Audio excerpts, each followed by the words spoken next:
Well, good evening, everybody. Welcome back to Healthy Simplified, Mind, Body, and Spirit. My name is Mike Keenan, and as always, my co-host here, Suzanne Grennan. Okay, and it's been a while since we've kind of put one new one out here. We've been busy, though, haven't we? We've been busy. We've been researching, running around, figuring out what we want to do next. Yeah, well, we had some education time. We did a lot of education, correct? Yes. Travel. Some travel. Yeah, we were down in Washington, D.C. Exactly. And, but we're always out there constantly learning, constantly trying to update so that we can provide to you, our audience, the best possible experience and information, cutting-edge information, of course. We have a new engineer tonight. We have Ming tonight, no Christian. Ming. That has such a nice ring to it. He's just taking pictures of us over here. So what are we doing tonight? What is our topic du jour? Well, our last podcast centered on DNA and nutrition and talking about really how important your DNA is, your own personal DNA. So last time we talked about nutrition, like I said. So this week we are going to focus on your exercise, your body type, basically, and how it should perform, why it performs a certain way based on how you're constructed. Absolutely. We're all different. One size does not fit all. So what really prompted this whole conversation really is so many times people come into my office and they say, Mike, you don't understand. I'm running like 30 miles a week. I'm tired. I'm sore. I'm always fatigued and nothing's changing for me. So obviously I'm doing something wrong. So that's what kind of prompted this whole thing. So the question bears is, where do you start? Exactly. Like, how do you know what you're doing is right, and what kind of exercise should I be doing, and what should my expectations be? Yeah, where do you start? You know what I mean? Do you go out, like you say, and run? Like, what works best for you? So how does our DNA determine that? Well, it all has to do with muscle fiber type and what type of athlete are you. So you and I have some similarities, right? But we also have some differences. I mean, if you look at the screen right here, you can see look at the difference in our body types, but yet we do have a couple common things. Absolutely. But yet we're built so differently. Right. Well, I mean, I have hair. He doesn't. I know. Everyone's. Hey, listen. That just means I have very high levels of testosterone, but we won't get into that right now. Okay.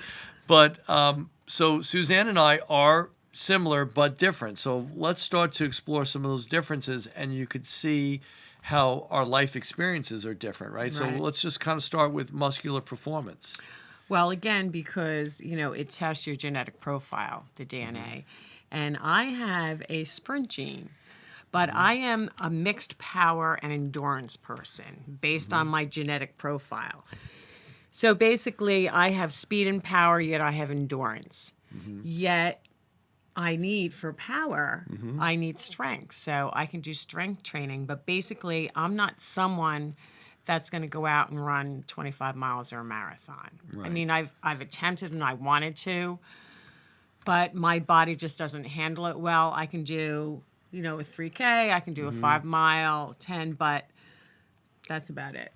Right, exactly. And knowing what your muscle fiber type is going to determine what type of exercise program you should follow. Yeah, I guess I would say like for that consistency, but for me, when I look back to the things that I did run track, I did do hurdles, I did gymnastics, play tennis, what else did I? Rowing, soccer. And again, when you think of those things, right, you and I had talked about this, it's basically, it's a sprint and a stop. It's a jump and in here. Like even with, although besides the hurdles, but that was like, 100 yards or something. And I ran the 880. That's only half a mile. Right. So they're more, again, explosive where like maybe it started out slow and then boom. Whatever. Right. It's mixed. Yeah, exactly. And that's basically what I am, mixed. So you take someone like, we'll just kind of concentrate on track for a second here. And everybody knows Usain Bolt is the world's fastest man. And he runs the 100-meter and he runs the 200-meter race, right? But he doesn't try to go out and run an 800-meter race because he's all pure power and speed. He's not mixed. Someone who's mixed is going to run those middle distances. Correct. Whereas if you're all in more endurance, you're the 5,000, 10,000 meter runner, right? Because you won't fatigue as fast, but you won't cover that same 100 meters as fast as someone who's speed and power, right? So what happens a lot of times is, we got into that whole running craze probably in the 70s and 80s. It was, everybody went out and wanted to run. But if you're someone like me who's more speed and power, me going out for a 5-mile run is not really going to do much for me. As a matter of fact, it's going to actually take me in the opposite direction. So when you were talking about some of your sports, you mentioned rowing, right? Now, rowing is one of those, did you row short distance? Maybe like, say, a few, I'm not a rower, so I don't know distances. Well, I didn't compete rowing, Right. but we always had a rowboat, and I just love rowing. Right. But I love kayaking. But again, when you're kayaking, it's kind of like bicycling. You can, like I always did it where it was a sprint. It was a sprint, go as fast as I can, you get that burn, and then you would stop, and then you'd start up again. Right. You know, Well, and it's kind of like biking, going up a hill or whatever. You're doing that sprint. You rest for a few seconds and you go again. Right. Well, just to kind of bring things into perspective here, you really have two different muscle fiber types. Right. You have your Fast twitch, which is like the speed and power, and then you have the slow twitch, is someone who's more built like a marathon runner or a long distance cyclist or a long distance swimmer, for example. Okay, so I have a good friend, Tony Garrow, is a chiropractor, and he took the same DNA test, and I'm not giving away any secrets here, and he came up endurance. But what was his sport in college? He was a college swimmer. So obviously an elite level swimmer to swim in college, right?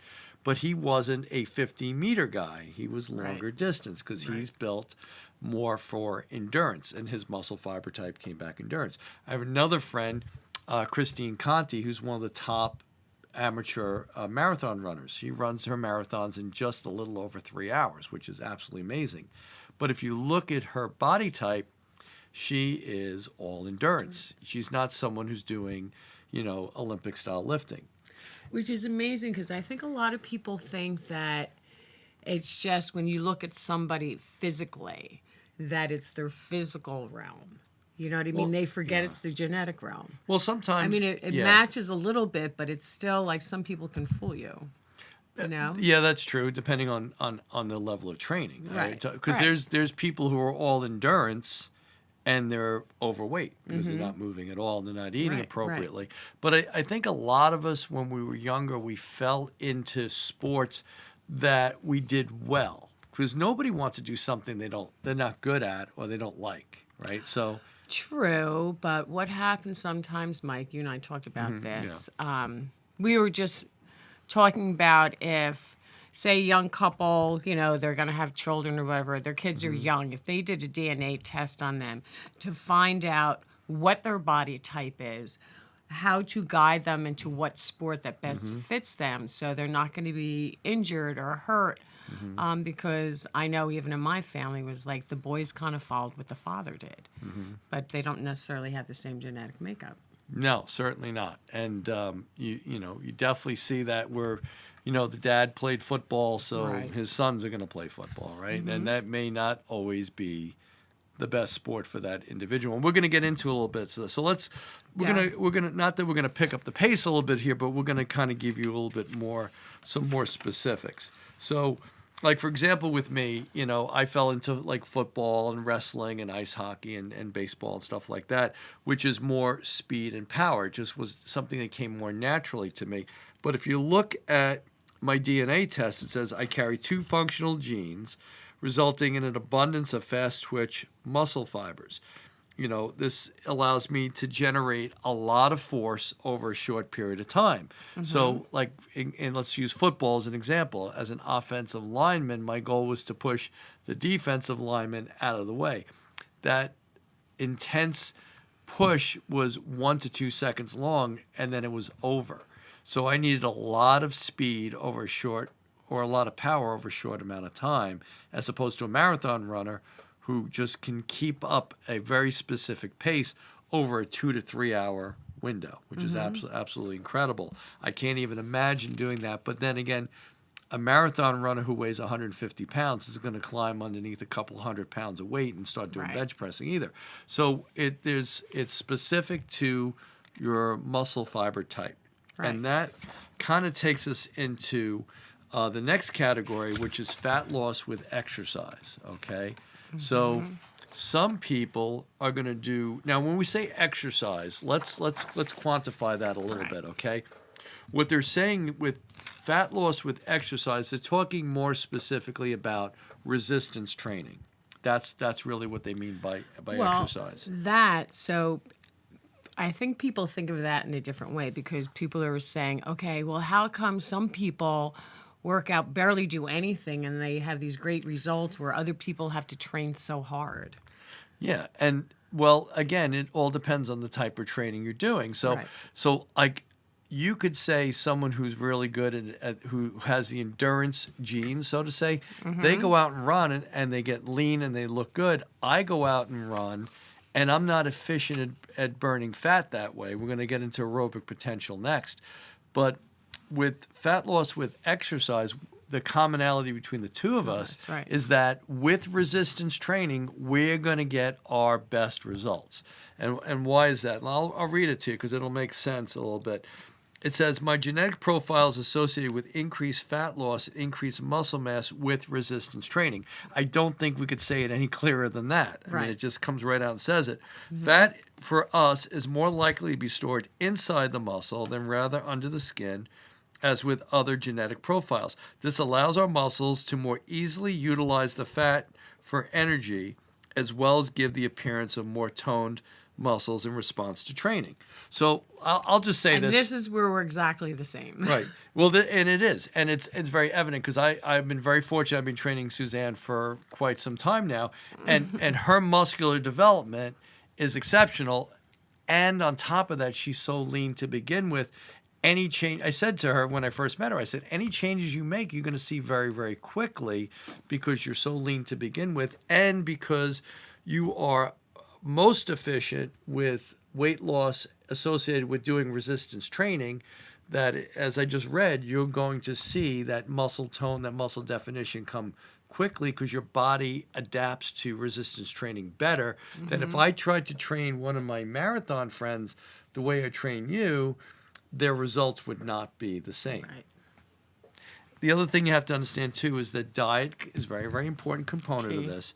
So if you're someone who is least efficient in fat loss with exercise, then you're someone who really has to modify their diet and probably have to do more aerobic type training. Right, and that's what your DNA will tell you. It'll tell you most efficient, less efficient, least efficient. Like it definitely gives you the range so you know where you're at. And it takes away that frustration because, like, Right. why am I doing this? Well, the DNA spells it out very, very clearly for you so that if you follow your DNA profile, you're going to get the best results. Right. Okay. And what's great about this, again, we really recommend this because if you really do want to make a change in your life, you're willing to go work with a trainer or whatever, this is key right here. This tells him everything about you, right?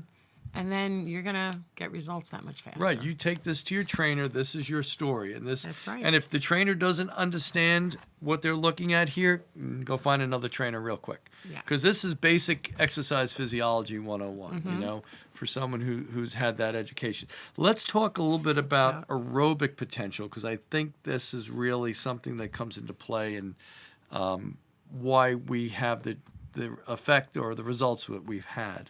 Which you are. We're both the same there, too. We're both medium. Yeah. So with that, I'll just kind of chime in here real quick.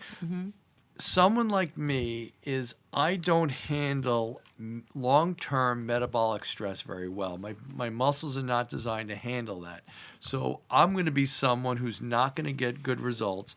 I'm not going to be able to perform an activity for a real long period of time. I'm someone who's not going to lose weight that way. That's pretty obvious, right?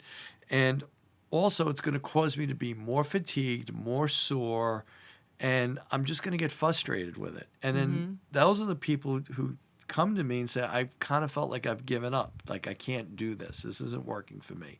Well, yeah, you're out trying to run 5 miles a day, 5 days a week, Right. and you're not getting any results because you're not, we talked about this earlier, exercise is defined as time under tension. Yep. So if there's not enough tension to affect a change, you're not going to get any results. So we're both very similar with regards to that, the ability to handle metabolic stress. Now, even though our test came back the same because you're more of a mixed fiber type, I'm going to tell you flat out that you'll probably have greater aerobic endurance with me. It's just that we fall into the same category. You're probably more at the top end of that category. True. I'm probably more at the bottom end of that category, quite frankly, even though we fall in. Like if you get an 82 on a math test and you get an 87 on a math test, they're both B's. Right. But your B is Right. higher than my B, that kind of thing. Well, yeah, and I guess for me, like even if I'm doing different exercises, I don't have the patience to sit after I do a set on a machine or something else. They say rest a minute. I don't rest. I just keep moving. And what I find for me, it just it keeps my body supple. That's all. Yeah, You know what I mean? And you kind of get into that where I'd rather climb under a couple 100 pounds of weight, Right. bench press 5 to 6 times, and then take a 2 to 3 minute rest. Because when I come back, I want to have a maximum performance on my next set. Your mindset and your body's telling you, no, let's not go as heavy, but let's just keep moving. Right. And so let's start with one thing, though, too. If you're approaching a new exercise program, it's not about going out and try to do it right away. You have to build up to it. So it's not like I started lifting 25 pounds right away. It's that build. You have to train your muscles. You got to get your body regimented to what you're doing so you don't hurt yourself. You can start with soup cans. You can start at home doing that if you can't afford a trainer. So think about that, because what's the one thing they always used to say? No pain, no gain. And that is not right. No. So when you're working with an exercise, okay, it's not about pain. If you're holding weights, it's about muscle fatigue. When that muscle gets to that point where you can't lift anymore, drop it. You're done. Don't Right. hurt yourself. Don't force it. That kind of leads us right into the next activity, which is, we're talking about more myotendinous injuries. And, one of the largest tendons in your body is the Achilles tendon. And people have, you'll see ruptures of Achilles tendon. You'll see rotator cuff issues. I'm at the lowest risk for injury, and that has a lot to do with the muscle fiber type that I have, because I'm all fast twitch. So my body, through years of genetics, for lack of better terms, my ancestors probably were the shorter, stronger type guys. I'm not 6'8". I'm barely 5'11", right? So I'm shorter and I'm more powerful. If you ever look at guys in the Olympics who are powerlifters, they have shorter arms and shorter legs, and they're not that tall Right. because they don't have to move the weight as far. So, and that's more designed with power, as opposed to the marathon runner who's, maybe 5'10" and has these little Lean, legs, and yeah. they're lean, and their hips are about as wide as their waist. That's not True, me. That's true, yeah. So knowing that what your risk of injury ahead of time helps you to prepare better. Maybe you're someone who needs a little bit more time to warm up. Maybe you're someone who needs to do a little more stretching, because we want to minimize Right. the risk and maximize Right. the benefit. And that is me, because you wouldn't think that for me, I am at high risk, which is crazy, right? Yeah. Achilles. I mean, I don't have any Achilles stuff. Mine's more my back, but that's kind of work related a little bit. But yeah, stretching is key before and after. Absolutely. And then we'll kind of wrap up with recovery here. Now, that's an important thing too, because if you are someone who needs a little bit more recovery time, that's when you need to do what I call controlled rest. So maybe instead of lifting heavy weights or doing high intensity exercise, maybe that's the day that you get a massage or you go float. And we have our friend Scott. Well, who you owns the don't want float to spa. keep reworking the same muscle every day either. No, you need time to recover. And Right. again, walking is controlled rest, or maybe going for a bicycle ride or something, an activity you enjoy doing. Right. That's not high intensity. And of course, in recovery is hydration Okay. and nutrition. That's critical in your recovery. And your protein. And your protein, yeah, absolutely. That's all part of the And believe it or nutrition. not, I am slow recovery. So I will tell you, it's really funny because after a workout, I'm like pumped and I'm feeling good. The next day, I'm not bad. It's that second day. Yeah, that's Why is delayed it- on. That's Yeah, that's it's delayed the onset. second day that I'm sorest. Yep. And it's, that has to do with the breakdown of the muscle. But again, you're trying to create a time under tension Right. formula that allows your body to rebound and to grow and to prosper. When you hit that temporary muscle failure, which is, we talk about breathlessness and burning and creating heat, working with a little heavier weights, that kind of thing. The lactic acid that we feel that burn, Yep. it's like a neurotransmitter to the brains, and the brain says, okay, the activity we're doing, we can't continue this activity for too much longer, so we need to start making changes. And that's when all the systems of the body start to work together. So it's important to achieve that breathless and burning environment, but you have to do it in a safe way. Now, we always say we want the benefit here and the risk there. real low. Exactly. So with this, kind of wrapping this up, we've talked about DNA and nutrition, right? We talked about that in earlier episodes. And now we've tried to give you DNA and exercise and how important it is that the two works work together. yeah. Because that is going to allow you to have the goal, the goals that you desire with and doing it smart. It's better to work smart than work hard, right? That's right. And why is that, Mike? What do we say? Well, we always say You can't can't- outwork a poor diet. you cannot outwork a poor diet. You could build a great engine in a car, but if you're not putting the right gas in, you're not That's going right. anywhere. No, you're So- not. Yeah, so I just want to add a couple little tips. Sure. So again, we're starting any type of program. I find for me whether if I really have to focus and push myself, and this was even during childbirth, believe it or not. They used to tell you pick a spot on the wall and focus on that. I am not a person that can do that. Michael see me, when I'm working out, I close my eyes. When I close my eyes, I can concentrate on where my muscles are going, and I almost can relax my breathing and my heart rate because I'm not, even in front of a mirror, I close my eyes. And that's a key that helps me because it helps with the meditation part of it too. I can control my breathing better. So that's just a little tip. I don't know if that works for everybody, but it helps. It helps me.